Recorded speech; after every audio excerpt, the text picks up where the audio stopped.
the Dynasty Roundtable has a countdown timer now on YouTube. We are graduating to a whole new level of professionalism around here, always trying to elevate the brand, the Player Profiler brand, the Dynasty Roundtable brand.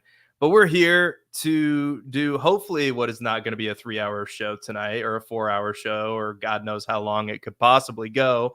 But we have a list. And last time I counted 24 players on this list. We're talking all positions, quarterbacks, running backs, wide receivers, tight ends, all of it.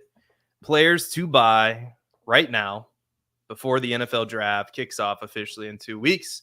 Also, we're going to get into, before we even do that, we're going to get into some dynasty trade strategy, how to make trades happen.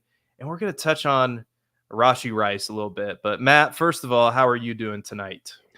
I'm doing very well.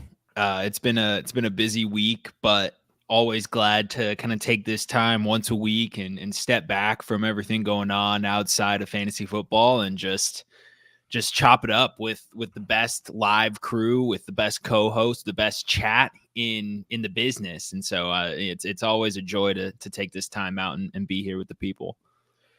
Yeah, absolutely. And this is an ambitious show. I always try to make it an ambitious show. Typically that means we go, not quite an hour. We run into the Trade Gods, which is another show you should definitely check out. They're also doing a top 10 dynasty wide receiver buys. So you got to check that out tonight. But before we even get into some specific names that we're going to target, why don't we talk about dynasty trade strategy and how to, in today's day and age, in the year in our Lord 2024, in the age of trade calculators and portfolios and lifetime value on Player Profiler, all these things that we can gauge value by, keep, trade, cut, all of it. How do we actually go about, or what are some strategies that we can do or we can use to our advantage to actually get some trades done? Because I will tell you this, just to kick this off, I would probably, if I were to put a ratio on it, put probably 1 in 15, just for me personally, like the amount of trade offers that I get sent. For every 15 to 20 trade offers that get sent to me, most of them, I'm not going to lie, I'm just going, yeah, no thanks. And I'm not sending a response back because it's so lopsided. I feel like we live in this world where the lopsided trade offer, there's more people now than ever. At least it's my feeling that I'm not trying to paint a broad picture of the dynasty landscape, because you probably all play in amazing leagues with people who want to make fair trades that make sense for both sides. However, there are definitely some bros out there, and I feel like I get these offers more times than not, that these are guys that just want to win the trade and win it by a country mile. And how I combat those people is usually I just hit reject if it's so far off that we're not even gonna have a discourse here. But if it's in the neighborhood, if it makes sense for both sides, Matt, what do you think are some good ways to get these deals done? Me personally, I'm always like trying to use my art of negotiation powers to tip the scales in my favor. If they send me the favorite thing that I like to get is the picture of the trade calculator that's imbalanced, like they send a picture of the trade calculator. I'm like, great. I know what trade calculator you use. I'm going to plug in trades in that trade calculator, and I'm going to send them back to you to see, if I can make something work here. But what about you? Like, what specifically do you do to try to make trades happen in your leagues? Do we still need to run the Player Profiler intro mini bumper? Is that still a part of our... Oh, Jesus. There would be something that I forget to do.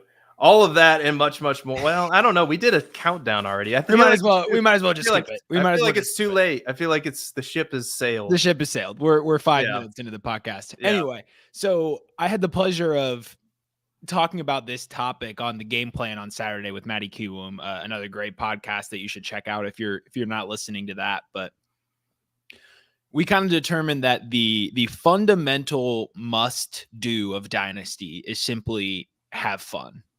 Because you mentioned it, right? And this is the point I attacked, was don't go into a trade negotiation thinking that you have to come out the winner by a country mile. Thank you. And it's the people that aren't putting their league into perspective and having fun with it that do that.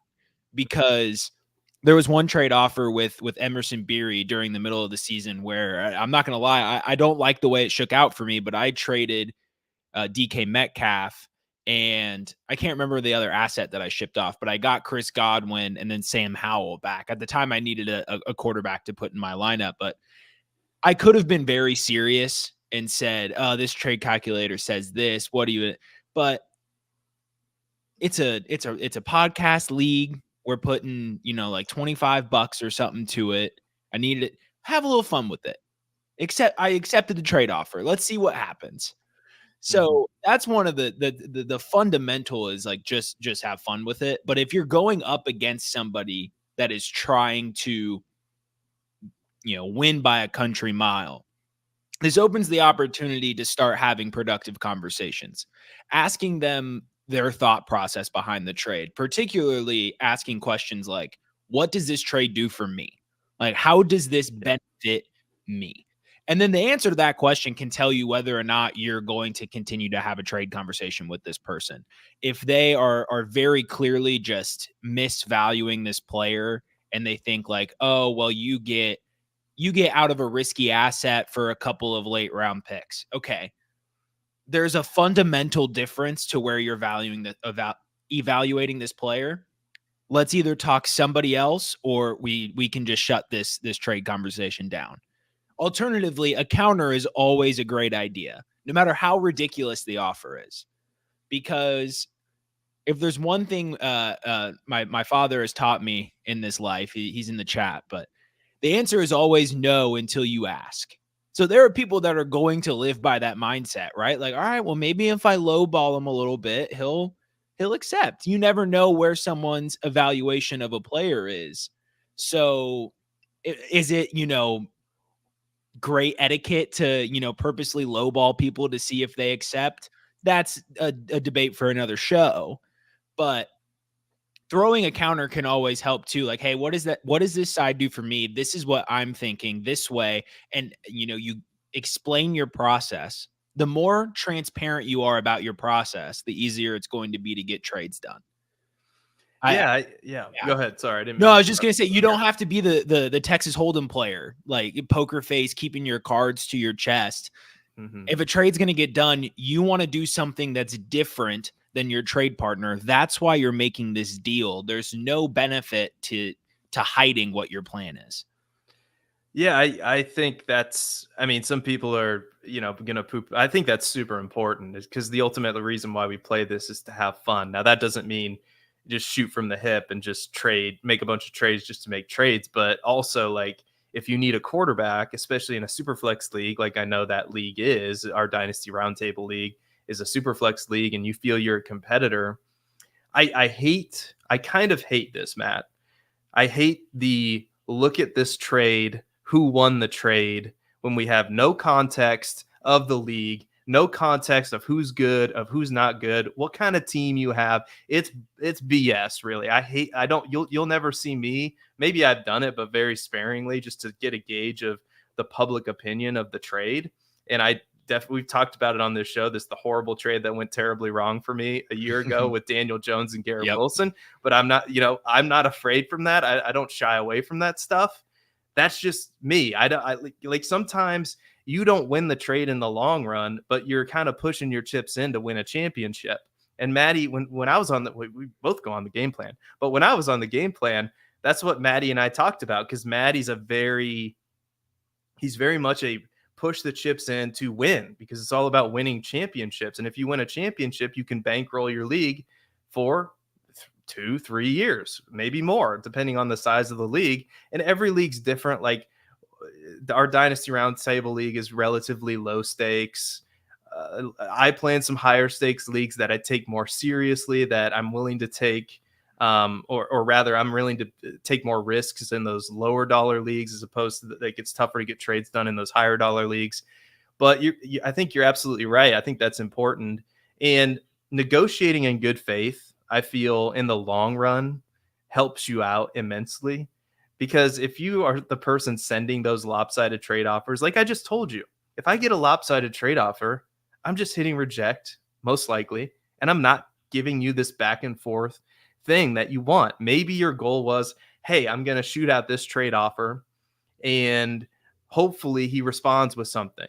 But if it's so like if there's no room to begin, then there's nowhere to go. There's nowhere for me even to counter. And I have to think about my team situation. Am I rebuilding? Am I trying to push the chips in more to win now, to win a championship? What's the context of the situation? What's the league settings? Is it a quarterback? Is it a super flex? Is it a one quarterback league? Is it 6 points per passing touchdown? Is it PPR? Like most leagues are PPR these days. Like all of these things matter. And I think at the end of the day, the way to get trades done is simply that. It's just to be fair, to realize, okay, what does that other team need? Like you said, what can they get out of this trade that I can help them with? And how do they help me? Because in the real NFL, that's how trades work, right? If there's a team like the Bears we're rebuilding, we'll trade Khalil Mack, probably not for what he's worth, like a second round pick. Like he's probably worth more to a team than a second round pick in a NFL draft. But we need to, and the NFL is different because there's salary implications and blah, blah, blah. But I think you get the point. Like sometimes like losing a trade, it might be what's best for your team, even though you're losing a trade, you're losing a little bit of value, but you're trying to rebuild, you're trying to accomplish something. Now you don't want to lose a ton of value, but that just bothers me. Oh, look at this trade. I fleeced this guy, blah, blah, blah. But I think that's the ultimate dynasty trade strategy, is just to be open, to be fair, and to consider how you can help the other team and help yourself at the same time. Yeah, one of the most fun activities in Dynasty is going back like 1 to 2 years and looking at all the trades that went down and judging them, 2 years after the fact. Because you'll see so many that no one said anything at the time, and now 2 years later you're like, oh my gosh, I can't believe Cooper Kupp went for that little, or oh my gosh, I can't believe this person spent all this to get a future first round pick that turned into JSN or Quentin Johnston. Like there's so many ridiculous things that happen. And so like dumbing down a trade to a score on a fantasy or on a trade calculator being off by 10 to 20 points is a bit ridiculous, because even with a tool as sharp as the Dynasty Dominator app, someone's lifetime value could drastically increase or decrease tomorrow. That's how volatile this is. So even if a score on the Dominator app says you're losing currently, okay, where do you think that score is going to be at the end of the year, next year? That's what matters. Because if you took a screenshot of the Dynasty Dominator app and then looked back at those same values a year later, you'll see how different they are based on the draft, age, injury, so many different things. And so there's so many variables in this game to whittle it all down to a score at one point in time is a bit ridiculous. Yeah, no, I completely agree, man. And like I said, it comes down to context for me. And if I am trying to, and two, your player evaluations, everybody's player evaluations are going to be different. And another thing that I try to do, and I promise I won't spend too much time on this because we're already 15 minutes in and we haven't mentioned a specific player yet, but using the perception versus my own personal evaluation. And it might seem crazy, but like for example, this year's rookie class, I've been telling people for a long time now, get as many 3rd, 4th, 5th round rookie picks as possible. Because I think that there's going to be some diamonds in the rough this year, because we just did a rookie mock draft I just did one with Maddie and Cody. I just did one where I made all the picks myself. That video is going to be coming out later on my channel, evaluating, the rookie mock draft with landing spots. And there's a lot of good, like Marshawn Lloyd fell to the 3rd round. Tyrone Tracy fell to the 5th round. Brendan Rice, late 3rd round. Malachi Corley, 309. Like, it's crazy. Like, these are all players that I like. And these are picks that right now I don't know if people are valuing the way that they should, because it's a 3rd round pick, and now can I add that to a trade? Like, so the perception of that pick is, man, it's a 3rd round pick. But me, I'm like, give me as many of those as I can, because those are lottery tickets that I can use to help boost my team up, because I feel like this year is a strong class and somebody else might not have that opinion. So these kinds of things can just tip the scales slightly in your favor, and just using your expertise, I guess, and your evaluation. If you have a different opinion as far as somebody else's player value, you can use that to help you in a negotiation, especially when somebody uses a trade calculator, because it's never that simple. And all these trade calculators are different. Dynasty trade calculator, ARC trade calculator is vastly different from that. So again, these are just some simple things that I think can give you edges, and also keeping that line of communication open. Don't, like we've talked about a million times, don't alienate yourself from the league. That's a good way to lose.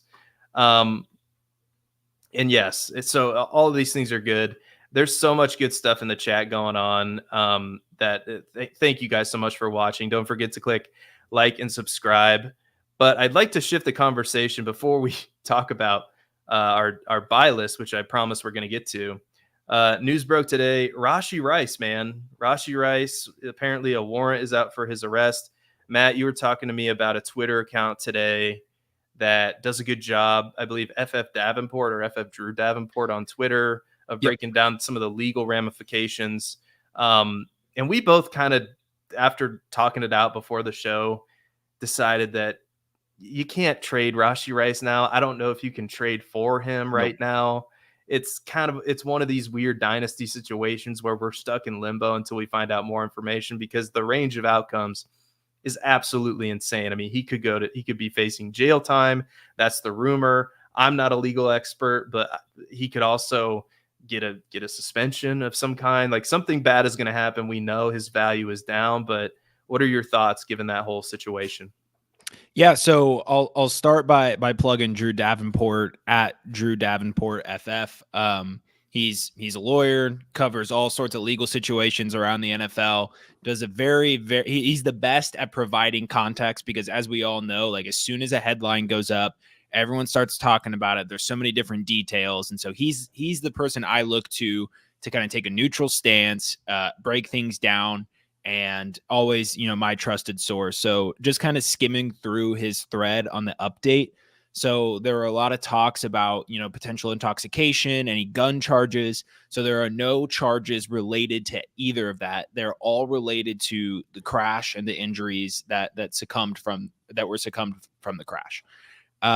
So all just from the driving. And it seems like the codes that he was given, they do carry a prison time of up to 2 years. And that says nothing as to whether or not he's going to prison or anything, but that's the types of charges that he was charged with. And then a lot of it is saying that there is just not a lot of detail yet, and we need to, let these things expand, let them breathe, so that these things can work out. My personal guess, no expert opinion, what you're about to hear, but I would think he'll avoid jail time. He'll at least avoid significant jail time, and probably get a couple games of a suspension that he will not appeal. And in that case, if you're holding Rashee Rice or buying, if you're doing underdog drafts, buying the dip or anything like that, you're doing well, because as of now, with what we know, it does not seem that Rashee Rice is going to have some sort of major penalty put on him.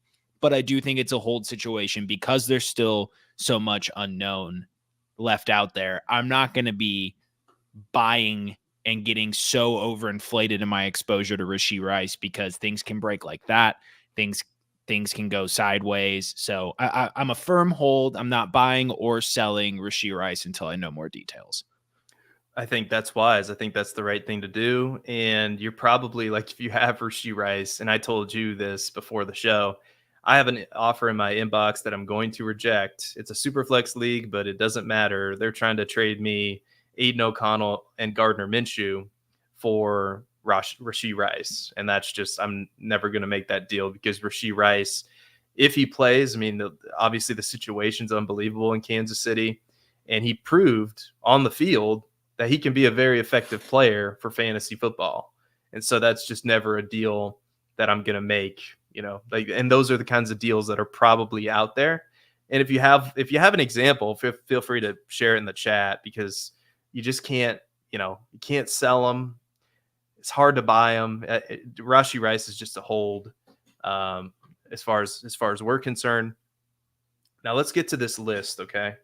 So this is the ultimate dynasty buy list. All right. And we're going to have to be quick about it. We're going to have to do like 2 minutes per player. Let's start with the quarterbacks. And the first person on my list, and I don't really know why.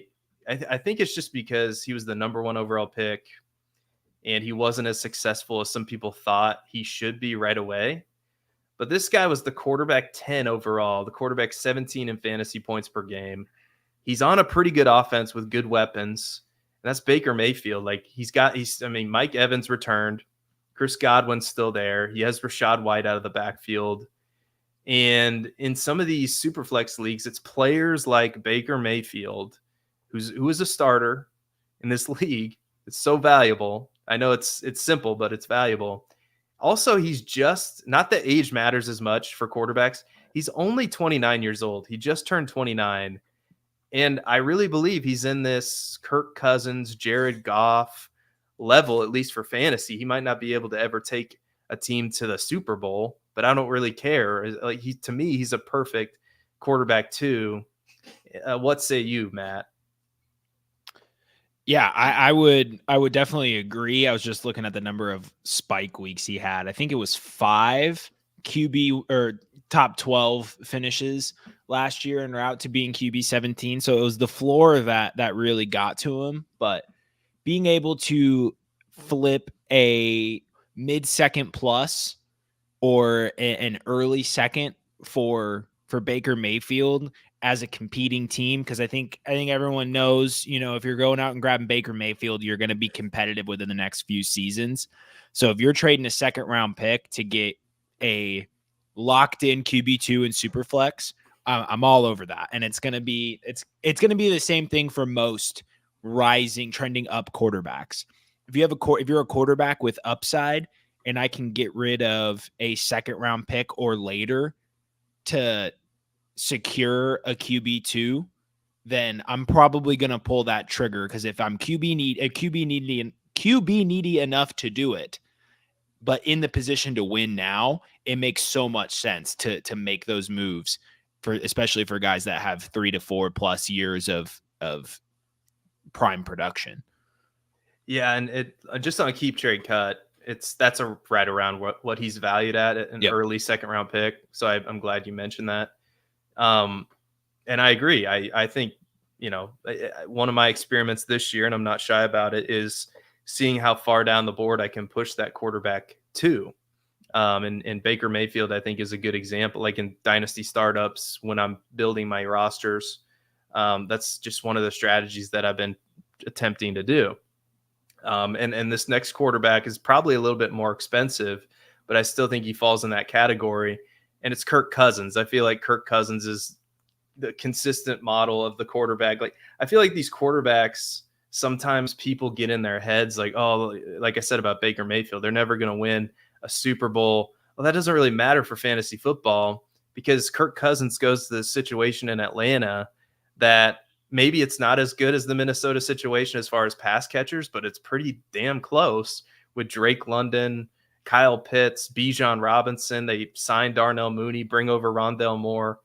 And it's a very similar system. In fact, it's probably going to be the same system, because Zach Robinson comes over from the Rams. That's where Kevin O'Connell is from, the offensive coordinator for the Atlanta Falcons now. And you look at Kirk Cousins and you look at this Atlanta situation. Kirk Cousins is a guy that over the past 3 seasons, like 2020, 21, 22, and in 2023, he was on pace for this. We're talking 500, 550, 600 pass attempts. So just from a simple quantity standpoint, I don't understand. You know, Kirk Cousins is right there, neck and neck with Baker Mayfield. If you look at keep trade cut, 81 and 82. If that's the price tag, if that's the price tag is an early second round pick, which I don't think you could get Kirk Cousins for that. It'd probably take like a late first. I don't think so either. Yep. It'd be my guess. Like the 111, 112 for Kirk Cousins, I feel is probably fair in a rookie pick. We're talking rookie picks. But if I'm a team that needs a quarterback and Kirk Cousins is available somehow, I'm in, man. I'm in for that 111, 112. What say you? Yeah, I'm not in for a late first round pick on Kirk Cousins, mostly because that first round there's ambiguity in Kirk Cousins' health. We have not seen him take a snap following this Achilles injury. And so at 30, you're buying at 36 years old, someone coming off of an Achilles injury in a new environment, albeit surrounded by weapons, for a late first round pick where, God, and I even hate to say it, like you could be getting an asset like JJ McCarthy. Oh, and look, I'm not, but if JJ McCarthy steps into Minnesota day one, yeah. I don't think JJ McCarthy's not, if he gets drafted by Minnesota, he's a top 7 rookie pick, I would think.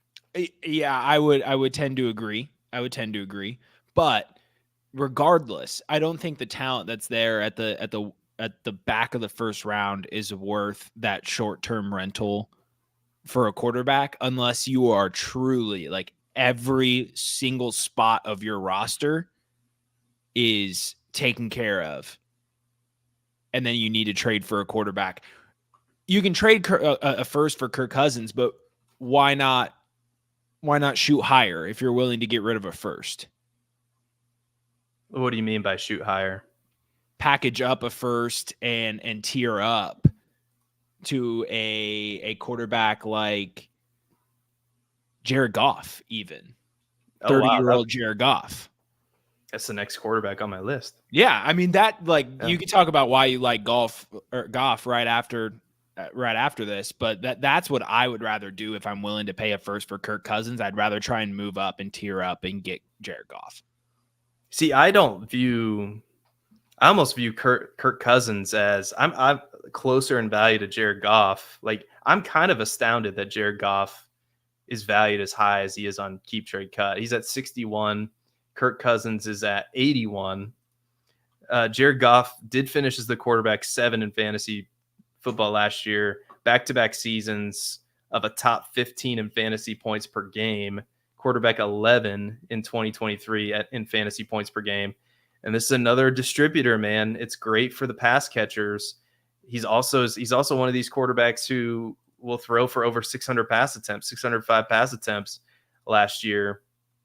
And I still think, though, I think like if you wait as closer to rookie drafts, these are some quarterbacks that people are going to be willing to trade if they have a surplus of quarterbacks for rookie picks. Like if you need quarterbacks, going after the less sexy option in a Jared Goff or a Kirk Cousins. Again, I disagree with Keep Trade Cut. I think they're probably closer.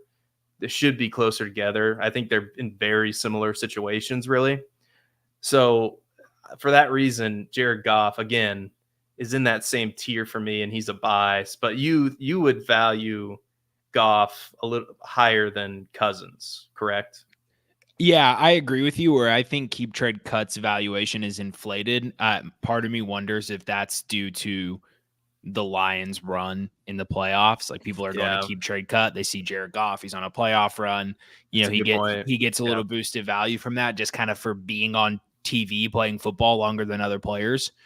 But and because I don't think he's worth a mid first round pick. So even that's where he's at in Keep Trade Cut. Like I don't think that's where the market actually falls. And with Player Profiler, you can look at the Dynasty trade tool, and you can see actual trades that have gone down for Jared Goff. And so you can also use that to kind of help gauge value. But I would say a later first, like 108, 109 and on, I'm willing to trade for Jared Goff, even if I have to package up a 5th round pick or some sort of taxi squad, or whoever it might be, to get up to Jared Goff rather than Kirk Cousins. Fair enough. We're going to talk maybe a polarizing one next. And I understand if this makes you a little sick to your stomach, but his rookie season, you talk about players that were not put in situations to succeed.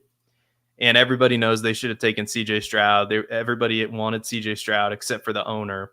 But Bryce Young is a quarterback that I think has a chance to be more successful. I'm not saying he's going to be a top 12 quarterback in fantasy points per game or anything like that. But will he be top 20? Can he serve as a quarterback too, starting? I think so. I mean, he was terrible last year. I get it, but that offensive line was terrible. He's thrown to Adam Thielen. Now they bring in those 2 guards. They paid Robert Hunt $100 million. They trade for Deontay Johnson. You better believe they're going to be looking to add more wide receivers in the draft. Who knows what they have in Jonathan Mingo, but he was an early 2nd round pick last year. I think people are too low on Bryce Young. What do you think? Honestly, I think people are kind of properly valuing Bryce Young if he's truly quarterback 20 worth a late 2024 first.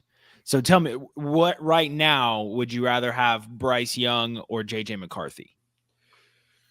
Right now, without knowing landing spot, let's say he does what his value, it is baked into his value that he is going within the first 10 picks, and it's probably going to be Minnesota, New England, or Raiders, Denver, somebody trading up to get him.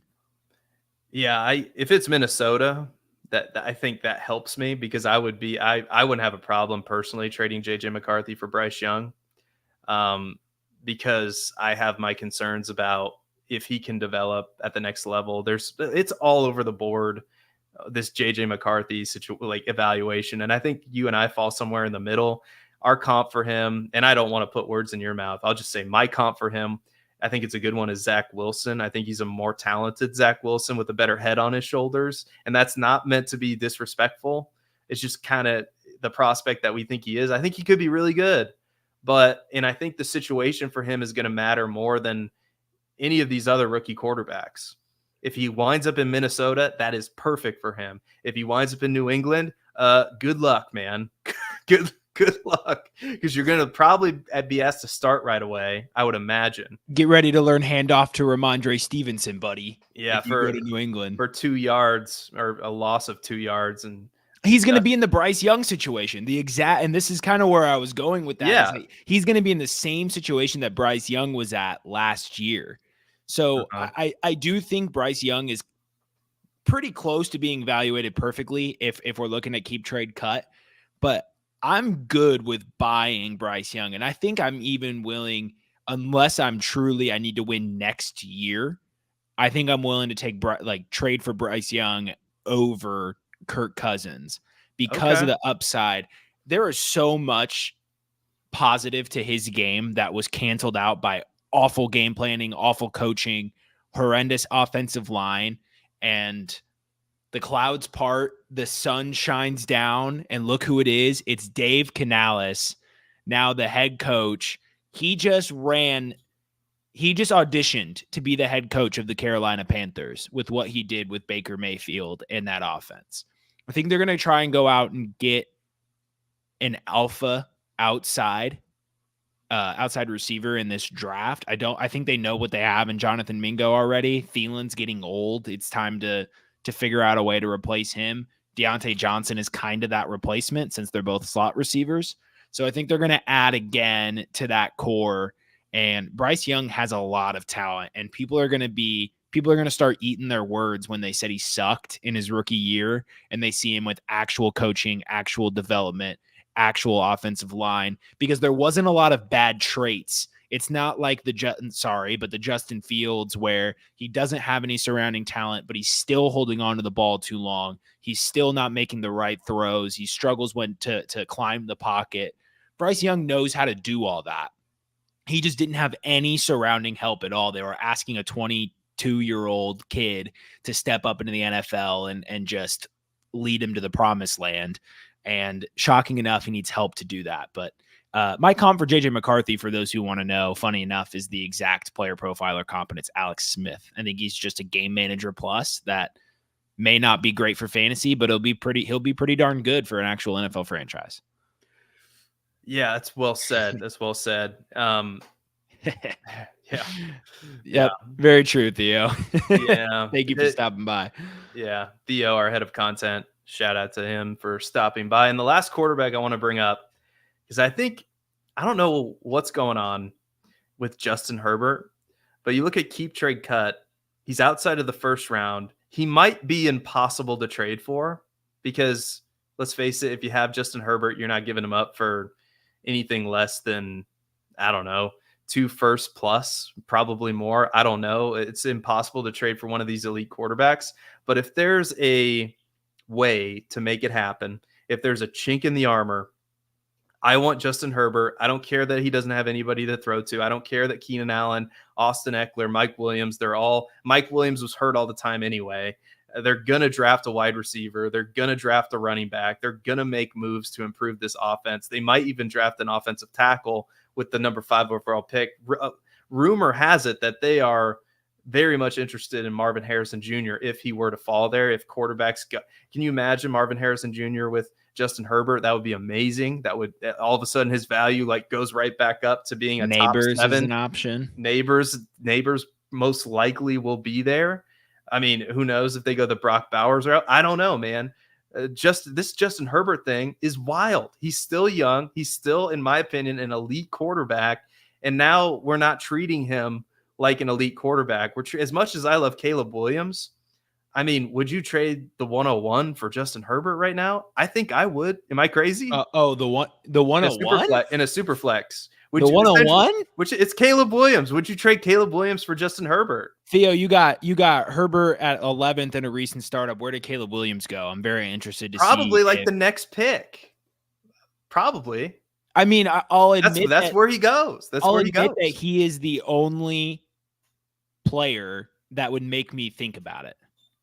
102. I had 102. I will ship Justin Herbert for 102 so quickly. Oh, hell yeah. Because it's a culmination of looking what Harbaugh did in his tenure at Michigan, and then the moves that have been being made. So trading away Keenan Allen, letting Mike Williams go, people who were old and had pretty big cap hits. So I understand Keenan Allen's still really good at football, but Harbaugh is going to do what Harbaughs do, and that's win. And if you're going to win in the NFL, you have to adapt. So they're going to lean on the run game, right? Detroit was top 10 in team rush plays per game. Jared Goff had the second most pass attempts in the league. And that was a team that had positive game scripts. So think about it from the Chargers' perspective, a team that's probably going to be facing negative game scripts. Even if they want to lean on the run, they're going to have to compete with Kansas City. And that's going to require a faster paced offense. So I firmly believe I'm on the record struggling with it. I said once that I wasn't necessarily in on Herbert. I think it was during a mock draft live, but I've since realized that I think I'm just letting the noise get to me. And I don't really think this is going to be one of those situations where we'll look back in 6 months and say, why were we freaking out about Justin Herbert? Well, just some players that I'm just telling you, if you're in leagues with me, I don't care. These are players that are ranked ahead of Justin Herbert right now that it's ridiculous. Jamar Chase, okay, in a super flex league, I'll take the elite quarterback, please. As much as I love Amon-Ra St. Brown, he's ranked ahead of him. Marvin Harrison Jr. So the 102, Matt, the 102 is ranked ahead of Justin Herbert on Keep Trade Cut. If that, according to Keep Trade Cut, because it goes, Caleb Williams and then Marvin Harrison Jr. as 11-12. And then it goes Justin Herbert. That's wild. That's wild, man. For a quarterback, that's actually he was the quarterback. As terrible as this year was for him, he's the number 8 quarterback 8 in fantasy points per game. He's quarterback 2 in fantasy points per game in 2021. Like, this is an elite talent. Like, Jim Harbaugh does not take this job if Justin Herbert, like if he doesn't have a Justin Herbert that he feels is an elite quarterback that he can win with, or a plan to unlock the offense. I get it. They're going to run a lot, whatever. Justin Herbert is still going to be a productive quarterback. Anyway. Yeah, let's go to an informative segment. We'll I promise we cover 5 quarterbacks. We still have 19 players to go. I can't do math. So we'll do an informative segment right now. Underdog drafts are going on. You should join one. And we're going to get an informative message from the Podfather regarding Underdog. But don't go anywhere. We have more Dynasty buys right after this. This episode brought to you by Underdog Fantasy. Underdog Fantasy has been sponsoring Player Profiler and everything we're doing here since 2020. Sign up. Use promo code UNDERWORLD for a 100% instant deposit match up to $100. 100% instant deposit match up to $100. And you're like, oh, well, everyone's on Underdog. Not true. There's plenty of people in this audience that have not yet tried out Underdog, and it's time. They're adding more sports. They're adding more contests. Like when we're heading into NFL draft season, there's the rookies and sophomores game. When you think about way too early fantasy football, that's what Underdog is. When you think about best ball, that's what Underdog is. And if you can pick players at the end of an Underdog Fantasy best ball draft that are under rostered, that few people are picking at all, and that guy, like Kyren Williams, hits, you will likely experience positive returns. All you need is that one guy at the end who no one else is rostering, and the way to find that guy is to listen to us. UnderdogFantasy.com. The promo code is Underworld. 100% deposit match up to $100 with promo code Underworld. Underdog makes everything we do possible. Underdog Fantasy, go sign up today. Also, go check out a show called The Dynasty Warzone. That's a good show with Memphis Young and Jerry Sinclair. They've done 9,842 episodes. So go check out 9,400 and whatever I said, 400. I don't know numbers well. I don't even like page numbers. Let's get into tight ends. We got to do this quick. For the life of me, Matt, how Kyle Pitts is 23 years old. We know tight ends don't break out right away. We were ruined by Sam Laporta, ruined by him. I tell you, this is why Michael Mayer is also a buy, but he's not on this list. So there's a bonus. Kyle Pitts with Kirk Cousins, assuming Kirk Cousins is healthy. How is this not a dynasty buy? He's currently valued as player number 51 in Keep Trade Cuts ranking, Superflex Dynasty rankings, tight end 5 overall.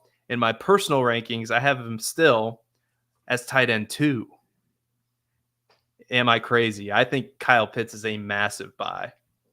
No, I fully agree with you. So if we have 2 seasons of Kirk Cousins, that means we're going to have 2 seasons of Kyle Pitts 20+% target share, because we've seen what he did with TJ Hawkinson in Minnesota. Hell, we saw what he did with Jordan Reed in Washington. Like, people forget that he was feeding Jordan Reed way back in the day when he was in Washington. So Kirk Cousins is not necessarily a fan of tight ends, but he's a fan of dominant pass catchers that know how to get open. And the physical freak of Kyle Pitts is somebody who matches that description. So he's going to be played in the slot, in line. He's going to get the TJ Hawkinson treatment from Kirk Cousins, and that's going to do wonders for his fantasy value. We have a coach now in Raheem Morris that is going to have a much more diverse offense. It's not going to be predictable, but it's going to, if anyone knows how to scheme players open, it's going to be somebody who worked under Sean McVay. I don't like to do the coaching tree thing too often, but I think we can be safe saying that. So he's in a great environment and still kind of valued like he isn't, because player 51, tight end 5, really that's about his floor. Maybe tight end 7 at his lowest, But Pitts has always been a guy where the believers have hung on to him, and we all understood that there were extenuating circumstances. And so I'm perfectly fine buying Kyle Pitts for near the same value in a completely better situation for him. Yeah, I totally agree. Another tight end, I don't really understand this. Somebody's going to have to explain it to me. This guy's 25 years old. He's currently outside of the top 100 in keep trade cut. So he's a bargain. And people are going to blame me for again, Bears homer, but I swear to God, this guy's a buy in Dynasty because all he does is just put up like consistently top 8, top 10 tight end seasons, and that's Cole Kmet. I know that there's added target competition, but guess what? More targets are coming with Caleb Williams. Caleb Williams is going to throw the ball over the middle of the field more than Justin Fields did. I'm telling you. And DJ Moore, Keenan Allen, if they draft a wide receiver, it's all great because it opens the middle of the field for a player like Cole Kmet, who, by the way, Cole Kmet, tight end 8 last year, tight end 9 in fantasy points per game, had a career high in receptions, not a career high in targets, but with 91 targets. That's close to a career high. I think he's going to get 100 targets in this offense, and I don't think that's a stretch. I think the volume's there. I don't think those concerns are valid because I think we're going to get 450, 500 targets, whereas I think Justin Fields threw the ball, and he was injured, so this is probably not fair, about 300 times. And then you'd have to add that with Tyson Bagent, and I'd have to look that up. But I think more targets are going to be in this offense. This pie is going to be bigger, and Cole Kmet is going to be a beneficiary of that. Yeah, so you feel free to correct me as a Bears fan, but from my perspective, I haven't seen any move that suggests to me that the Bears are going to spend significant draft capital on a receiver this year. I keep seeing like Rome Odunze mocked to them at 9. Personally, I don't think that pick makes any sense. You invested in DJ Moore. You invested in Keenan Allen. You have your 2 receivers set. Shane Waldron is a heavy 12 personnel guy. So why would we invest the 9th pick in the draft on our 3rd receiver?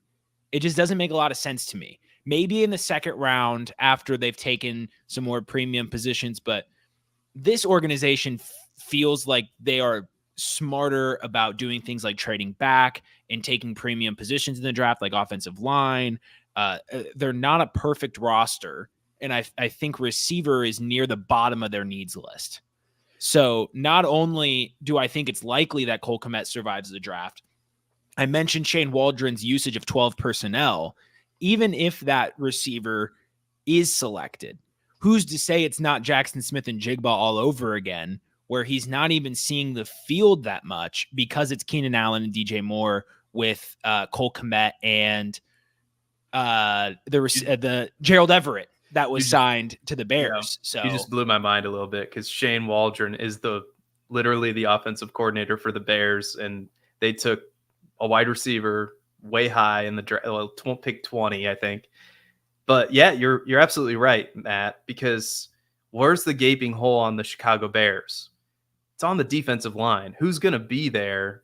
Probably, unless the Falcons take them, one of those pass rushers. Maybe Dallas Turner's there. Maybe Jared Verse is the guy. Maybe you trade down and still get one of those pass rushers, right? If there's a team that wants to come up, if somehow JJ McCarthy's still on the board, if Bo Nix is probably not going to be in play, but if there's a team that wants to come up, you're right.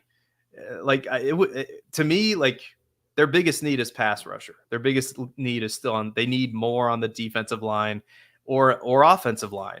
So you're as much as it would be nice to take a wide receiver there, I think you're onto something there. And Shane, we're talking about the same offensive coordinator that you had Tyler Lockett, DK Metcalf, and loves to run 12 personnel. There just wasn't room for JSN in that equation.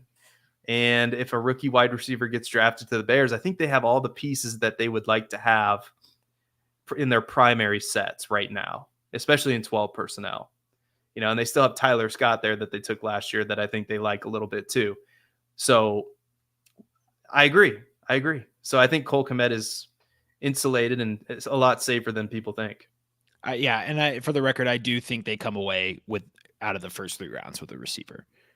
I'm a Tyler Scott guy, but no, it makes way more sense for them to take like a Brendan Rice in the 3rd round, or there's going to be better receiver is so deep, but pass rushers fall off the map in this draft. Like, so it makes more sense to take a pass rusher with your top pick, wait on receiver for a little bit later, especially now that you have Keenan Allen, DJ Moore. I mean, you're so strong there at the top. You probably need a little bit more depth, which is where that rookie can fill in. But anyway, we need to push through this. I'm just gonna rapid fire these next 3 tight ends.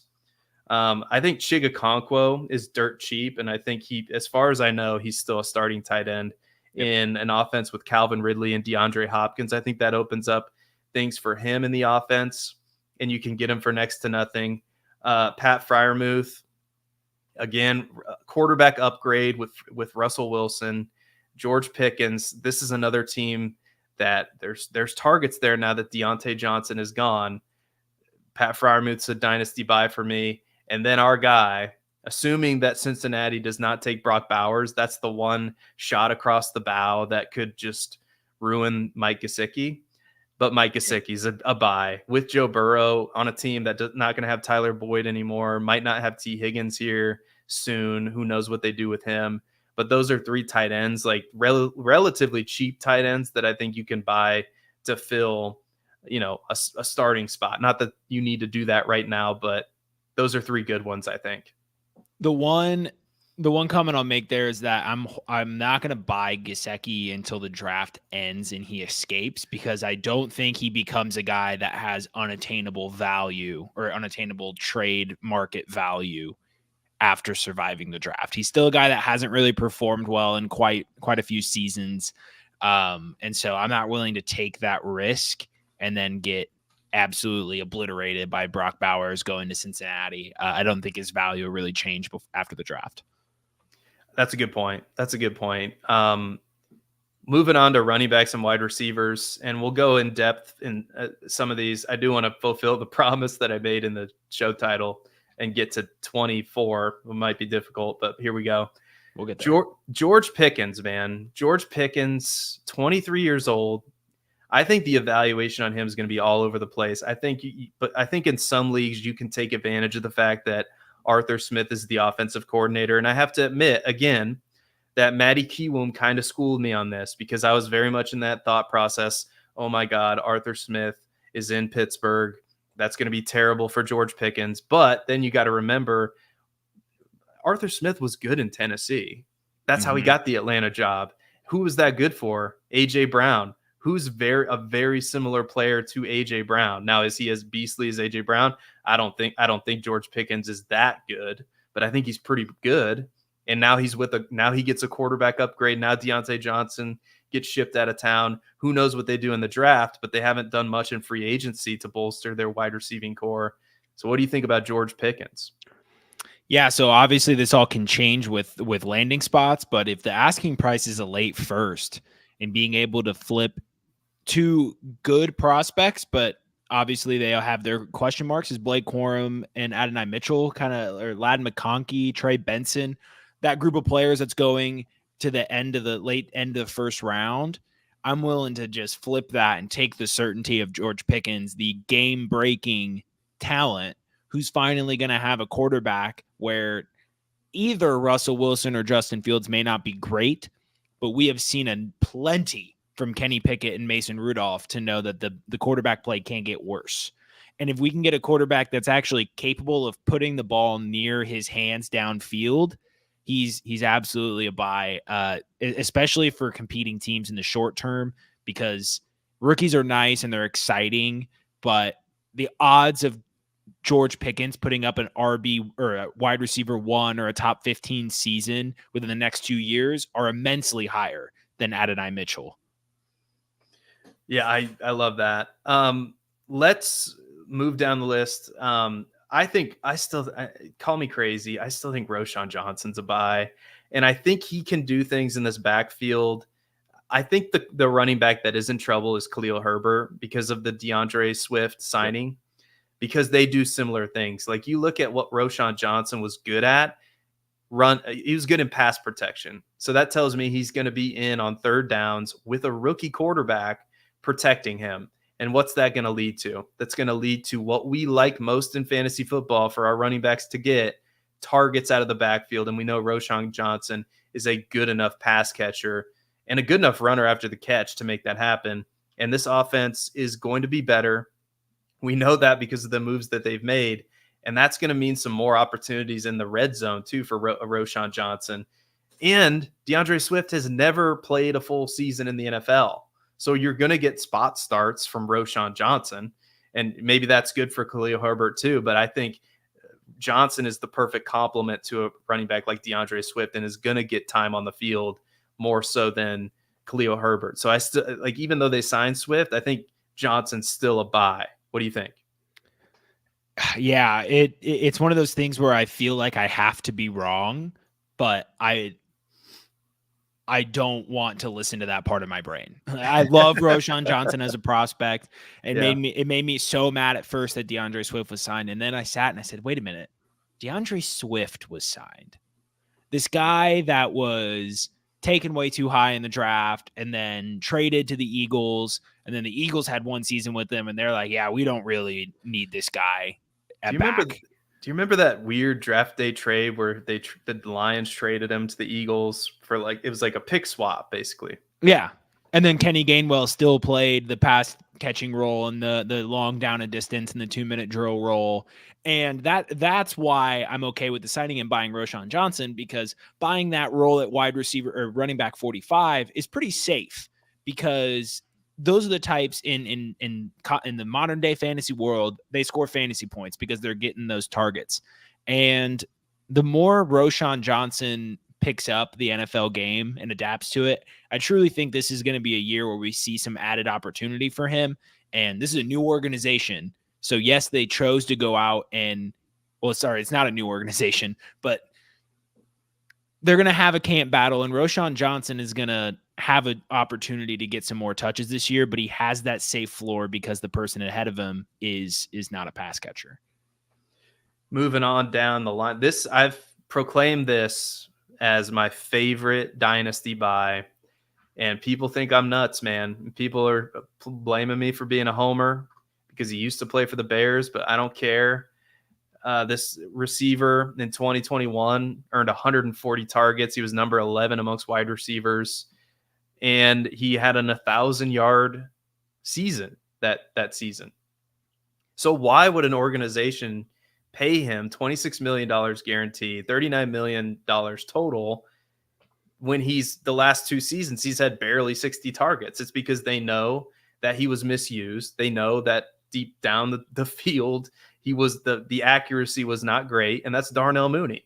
Like, Darnell Mooney in this offense, tell me it's good for everybody. Darnell Mooney is good for everybody. He's good for Drake London because he's not going to take all the volume away from Drake London. He's not going to take the volume away from Kyle Pitts. But I'll tell you this, and maybe he's better in best ball. What does Darnell Mooney do just about as good as anybody? He's a field stretcher, man. He's going to help unlock that middle of the field. He's going to help Drake London and Kyle Pitts so much, and Bijan Robinson.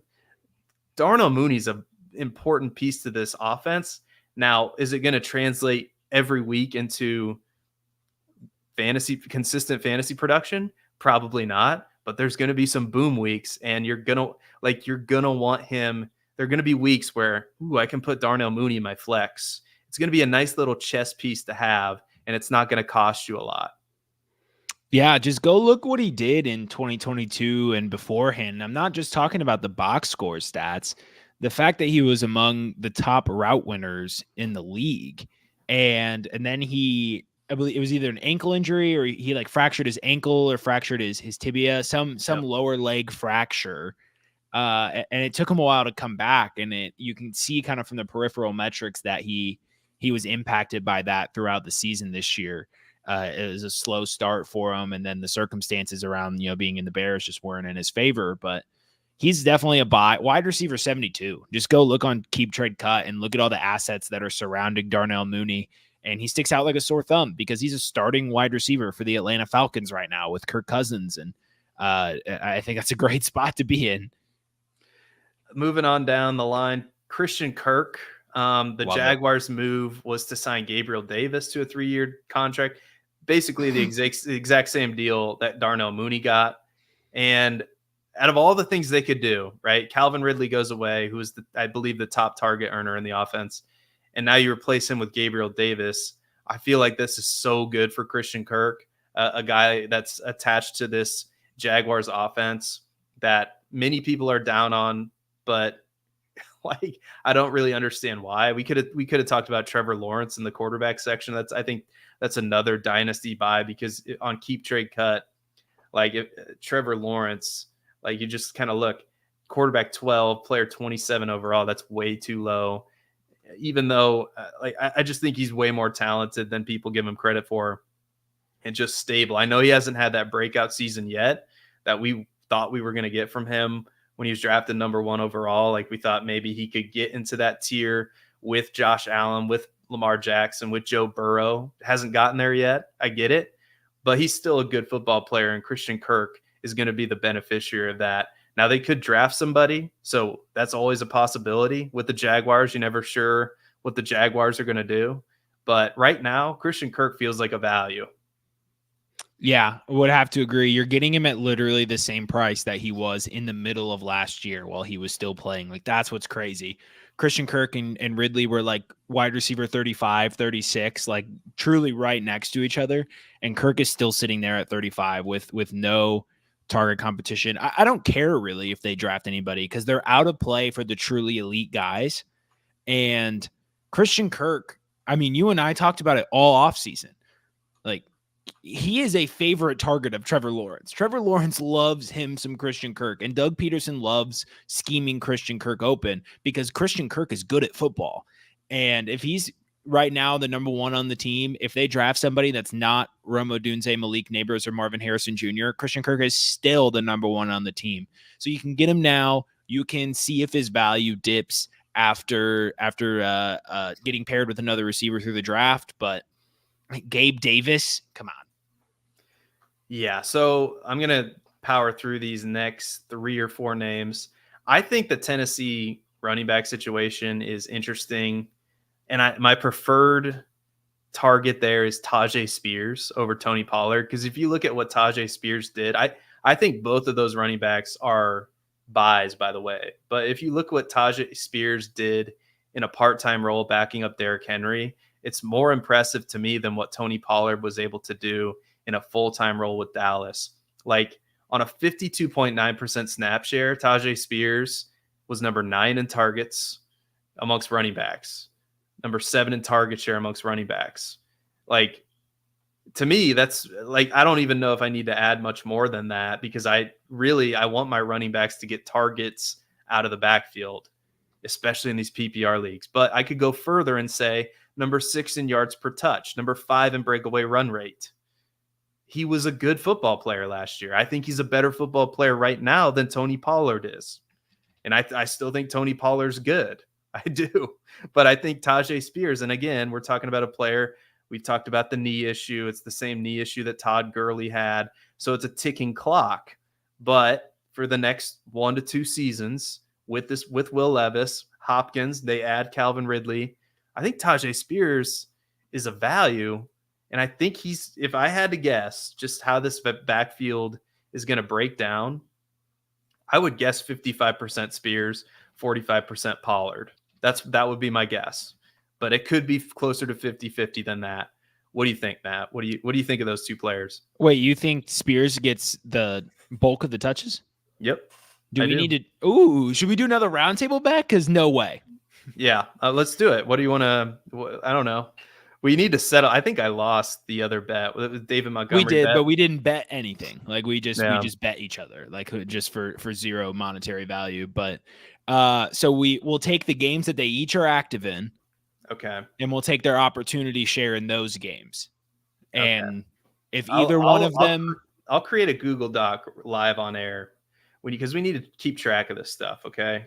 Like I don't want you like saying, oh, we never agreed to it. We didn't agree to terms, blah. It wasn't official. So anyway, we're going to keep track of this. So I think Tajay Spears is going to see more opportunity than Tony Pollard. So do you want to go by, it's going to be like, obviously, well, the games they play in together. Yeah. You just want to go by weighted opportunities? Why weighted opportunities? Or opportunity share, whatever. Yeah. Just pure opportunity share. All right. Well, more opportunity. Tajay Spears will have a greater opportunity share than. Got it. All right. There we go. Bet made. All right. A gentleman's agreement. Huzzah. I do want to comment on Antonio Gibson though, because as you were talking, I think a light bulb came on in my head. I think Ramondre Stevenson might get traded. I think he's a prime trade candidate entering the last year of his contract. And this team, granted, it was ran by Bill Belichick a year ago, but they signed Ezekiel Elliott. They didn't give Ramondre Stevenson that complete backfield workhorse role that he had the year prior. And it would make a lot of sense for them to get some sort of value if they can before his contract is up, because they're not competing this year. And Antonio Gibson is essentially, he does what Ramondre Stevenson does well. He breaks out long runs and he catches passes. And even if he is the 1B to Ramondre Stevenson all year, Ezekiel Elliott had a 12% target share, which was number 15th among running backs. And this was en route to being the RB 34 in fantasy points per game. No matter who you play for and no matter who you are, if you get a 10% plus target share as a running back over the course of a season, you're going to be a fantasy viable asset. If you're a true 1B like Ezekiel Elliott, you're going to have your spots, but you're mostly going to be a fringe bench guy. But with where Antonio Gibson is valued at, you're getting that's below his tier. So he is mispriced right now, and Antonio Gibson is absolutely a buy. All right. I just shared the document with you, so we have it. It's official with the bet. But yes, Antonio Gibson, I'm still holding out hope. Let's move, and we'll be quick about this, just real briefly. Yep. I'm trying to pull up the Arizona Cardinals depth chart right now because Michael Wilson is a starter. Michael Wilson is that's the point I was gonna drive home here. Like, just look at this wide receiver room: Michael Wilson, Greg Dortch, Chris Moore, Zach Pascal, a guy named Dan Chisena. I'm probably not even saying that right. Andre Baselia. I mean, this is the real life depth chart for the Arizona Cardinals. Now, could they take Marvin Harrison Jr.? Yes, they could. And then all of a sudden, Michael Wilson. I mean, right now, would you say he's the wide receiver 1 in Arizona? Maybe it's Greg Dortch is the wide receiver 1. I guess he's been productive in the past. But Michael Wilson at wide receiver 62, according to Keep Trade Cut, to me, that's a buy. Yeah, no, I'm in with you. I'm going to be wary, if I'm not willing to spend too much on Michael Wilson because he's kind of a beta plus, like there's only so much that he's going to be able to achieve. And the Cardinals are going to draft somebody, probably Marvin Harrison Jr., but he's going to be a top 30 option for multiple weeks over the next 2 years. Like, he's going to be the perennial, like, top 30 guy, unless there's an injury, and then he's going to step up and be that probably like weekly top 15 ranked guy. So you get a guy with a lot of upside for a cheap cost. All right, I'm going to list 4 wide receivers and a running back, and you tell me which one is the best buy. All right, and this is how we'll end the show, because I think they're all buys at value. I think Amari Cooper's a buy. He's a veteran wide receiver. Mike Evans, if you're a win now team, I mean, why not? DJ, he's only just going to put up 1,000 yards receiving like he does every year. DJ Moore, even with the addition of Keenan Allen, I think he's a buy.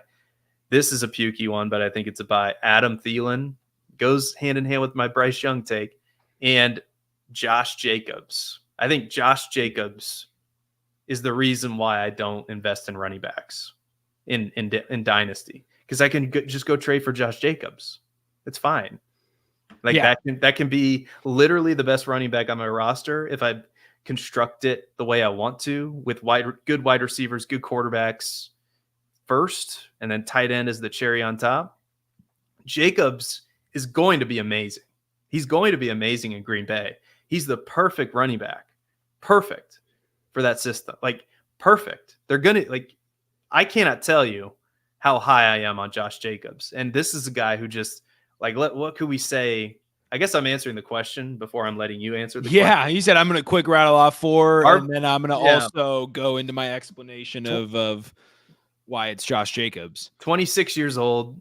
I get it. He's approaching the age apex, but he's going to have all the volume that he can handle, and he's proven that he can handle it. And this Green Bay offense is going to be great. It's going to be good. Anyway, you probably forgot all the names I listed, so it's either DJ Moore or Josh Jacobs, and it's really tight. But I would lean DJ Moore just because I think he has 3+ seasons left of being a top 12 wide receiver, probably 3 exactly. But in this new regime, being the wide receiver 1, I think that the sky's the limit for DJ Moore, and he showed, I think, just a glimpse of what he can do last year. And that, ladies and gentlemen, is 24 players, I believe, unless I miscounted. 24. I think we gave you a few bonus ones along the way. So that is our job. Let's quick look in the chat. We start a couple things. This is my good friend Dane. I've been friends with him for a long time. He has a request in 2 weeks, the Wednesday before the draft on Thursday. Can you guys do a mock draft against each other? Actually, so here's how that show's going to work. I already have it planned out a little bit. Like Maddie and Cody are going to come on. Oh yeah. Matt, we should do that. That should just be the show. It should be a mock draft. Why not? Like a rookie mock before the NFL draft. What do you? A rookie mock or a mock? Either way. Either way. I mean, what would you prefer? Just a mock? I don't care. No, I don't know. I really don't care. But I think either would be fun. And we have a trade. Would you guys trade the 106 for Kyler Murray in a Superflex league? Have the 101, 105, only have Goff, Justin Fields at QB? Yeah. You're like one. Yeah, I can't shake my head hard enough. Yes. Yeah, I agree. Kyler Murray is still really good for fantasy. Kyler Murray is another guy. Here's another buy. I think he's a buy too, but we've talked about it. He's another guy who is this weird paradox. I don't even know if paradox is the right word, but I'm going to use it anyway. Clip it, Jay. Where we think that a quarterback has to be good. It's kind of like Justin Fields in a way, but Kyler Murray is has way more arm talent, way more accurate down the field than Justin Fields. Like, we think that they have to be able to prove that they can win. I've got to prove that I can win the big one before he's a good quarterback. Blah. It's kind of like Justin Herbert is facing similar criticism now. It's silly is what it is. And it's a great trade offer. I would take Kyler Murray for the 106 in a Superflex league all day long. Matt, what do you have to promote? What's going on? How are you doing? So first things first, if anyone's been paying attention to the last few weeks, this has been empty. I haven't put my stuff back on my I guess my shelf is what I'll call it. So I finally got my podcast studio all set up again over the weekend. So it was like a jumbled mess of boxes and wires and cords. And so like stepping into the studio today, like with a clean office and everything, just felt really good. So cool throne as myself for this week. But nothing. It's kind of a broken record for me this week. You can catch me on Player Profiler today on Saturday. That is over on the Player Profiler News YouTube, running 7 days a week. I cover Saturday nights. It's an incredible crew that we got, and the Player Profiler News team is doing some incredible stuff. So give them a follow on Twitter, Profiler_NFL, and the Player Profiler News YouTube will be live there 7 days a week with Player Profiler today. So go check that out. We wish our friend Jack Kavanaugh very well, the best in his ventures outside of Player Profiler. And the 7 of us are going to do the damnedest we can to try and replicate the greatness.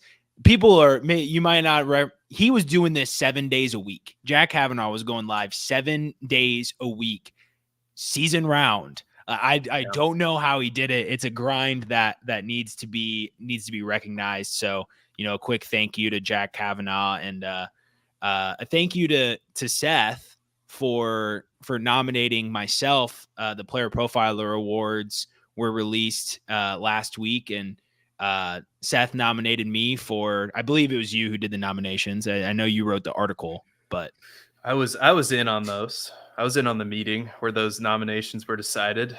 So, well, yeah. Thank you to Seth and everyone else at Player Profiler who nominated me for best content creator or best new content creator. And shout out to Tara Roberts for taking that home, and to Tyler Knably for also getting nominated. I feel like I'm leaving out a nominee, but my apologies to whoever that is. And then also being nominated for best hot take, my James Cook parade that I ran all last season. So that was really cool.